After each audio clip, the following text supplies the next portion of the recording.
আমাকে প্রশ্ন করা হয়েছিল যে শাকিব খান একজন ডাক্তার, মেয়ে দেখা হচ্ছে, তাকে পাত্রী দেখা হচ্ছে, সেই ডক্টর পাত্রীটা আপনি কিনা, আপনিও দেশের বাইরে পড়াশোনা করে এসেছেন, আপনি কিনা। তো আমি তখন বললাম যে আর্টিস্টদের সবকিছু সাসপেন্স থাকা প্রয়োজন, আমার বিষয়টাও সাসপেন্স থাকুক। যেটা বলা সেটা সাকিব আর আমি পাশাপাশি বসেই বলবো।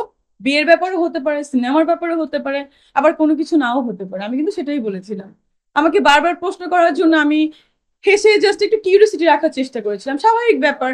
যেমন আপনারাও হেডলাইন করেন এমন এমন ব্যাপার, কিছু লিখে প্রশ্নবোধক দেন, তৃতীয় বউ লিখে, আমরাও তো কিউরিওসিটি রাখতে পারি। তো আরেকটা ব্যাপার হচ্ছে, আরেকটা নিউজ আমি দেখলাম, কেউ কেউ লিখেছে আমি নাকি প্রেগনেন্ট, মানে খুবই হাস্যকর। আমি এতটুকু বলি যে তার সঙ্গে তো আমার আমার ইনফ্যাক্ট আমি এখনো আনমেরিড, আমার এখনো বিয়েই হয় না। সাকিব ভাইয়ের সাথে বলেন বা কারোর সাথেই এখনো বিয়ে হয় না। সো বিয়ে না হলেও প্রেগনেন্ট হওয়া যায়, বাট আমাদের সমাজ সেটা মানবে না, সো আমি প্রেগনেন্ট কোনোভাবেই না।